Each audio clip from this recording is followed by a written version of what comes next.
Hai, selamat siang yang ada di sana. Hari ini dasteran, bawaannya mager, males banget gerak, gak kemana-mana. Tapi udah mandi loh ya, harum, cuman dasteran aja. Nah, hari ini saya ada request untuk bacain Vediknya adik saya ya. Adik saya itu suaminya, anaknya yang masih bayi. Nah, jadi ceritanya setahun yang lalu adik saya ini minta dibacain suaminya. Nah, setahun yang lalu saya udah bilang nih, suaminya ini karirnya bagus banget.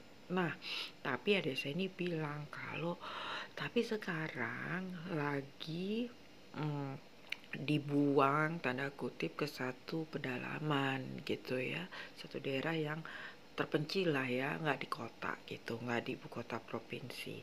Lalu saya bilang nggak apa-apa, tapi garis besarnya karirnya bagus. Nah, eh, waktu itu saya ngeliatnya dari garis tangan. Nah, sekarang adik saya ini minta dibacain Vediknya. Waktu saya baca Vediknya, saya cukup tercengang karena apa? Karena garis tangan, Vediknya itu bagus banget, gila.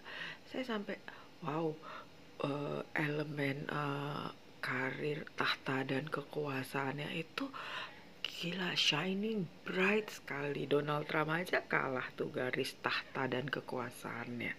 Kira-kira dia bakal jadi apa ya? Nah, ayo kita bahas tentang garis tangan, bukan garis tangan, Vedik suaminya. Nah, buat adik-adik yang masih pada gadis-gadis, kalau mau cari suami, cek dulu Vediknya ke aku gitu kan. Kalau misalnya garis Vediknya bagus, ayo lanjut. Kalau garis Vediknya nggak bagus, ntar dulu ya nggak sih? Yuk kita lihat ya, bentar. Nah, ini nih garis Vediknya ya. Apanya bukan garis Vediknya ya, apa eh elemen-elemennya yang ada 12 houses. Kalau yang kiri ini birth chartnya, yang kanan itu Navamsa chartnya. Artinya kalau yang kiri ini pas dia lahir, yang kanan ini paruh kehidupan keduanya. Pada saat dia sudah menikah, nah pada saat dia sudah mulai umur-umur 35, 36 ke atas. Nah, ayo kita baca ya. Nah, suami adik kita ini lahir 29 April 1988 jam 4.30 pagi.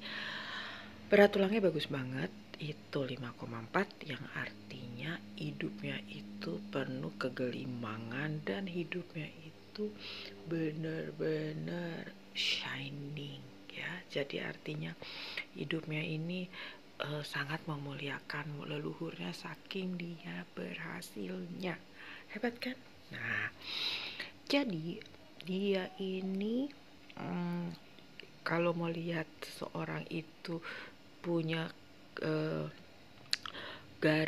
bukan garis ya, rumah, punya potensi tahta dan kekuasaan itu ada di 10 house-nya. Nah, adik kita ini di 10 house-nya nih ada Sun, matahari, ada Merkurius, ada Jupiter. Nah, itu dahsyat banget.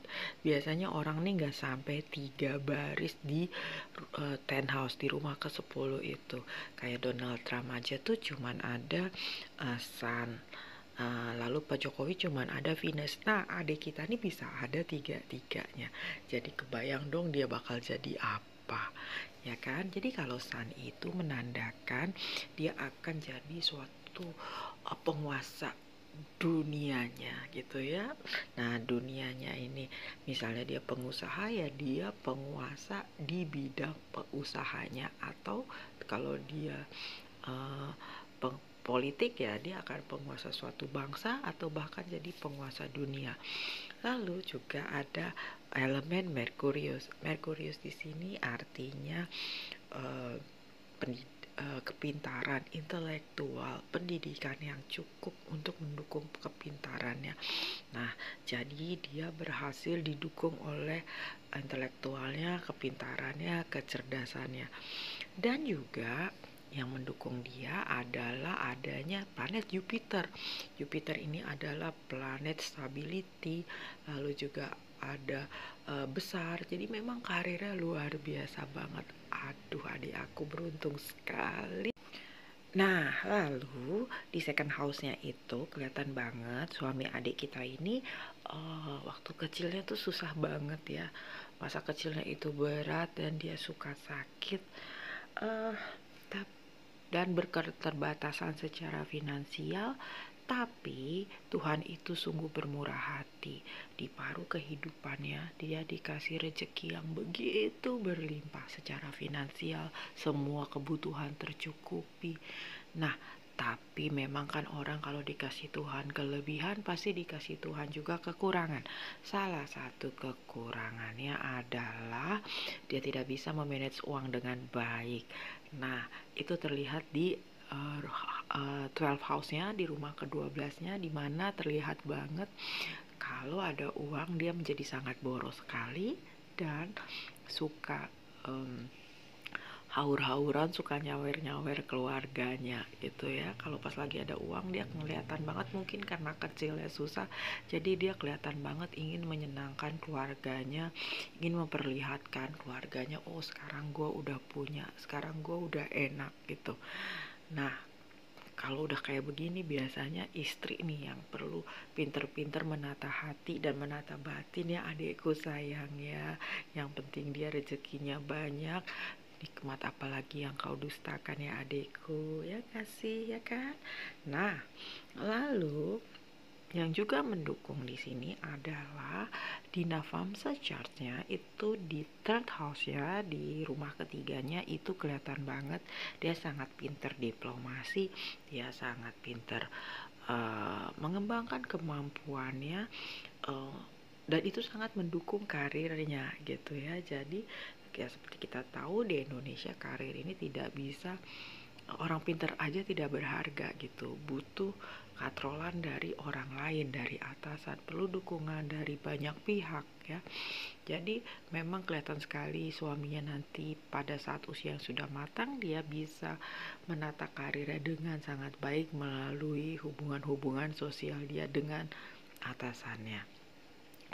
Nah, yang perlu juga disikapi adalah di sini nantinya dia juga akan punya ya namanya kalau udah jadi pejabat kan, kalau nggak pinter-pinter menata anak buah, menata staff itu juga kan sering menjadi apa ya, peluang resiko untuk jatuh gitu ya. Jadi saya juga lihat di sini ada sedikit hambatan masalah dia dengan anak buahnya nanti, tapi itu bisa terselesaikan dengan sangat baik karena dia lucknya bagus, benar-benar bagus.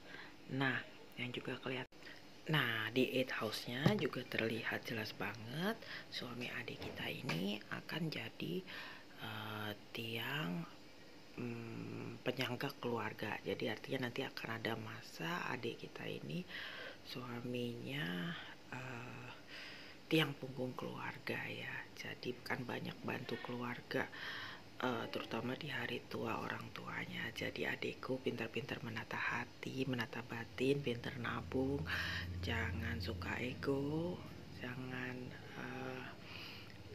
berpikir aneh-aneh, berbaik sangkalah selalu supaya yang datang hanya yang baik saja.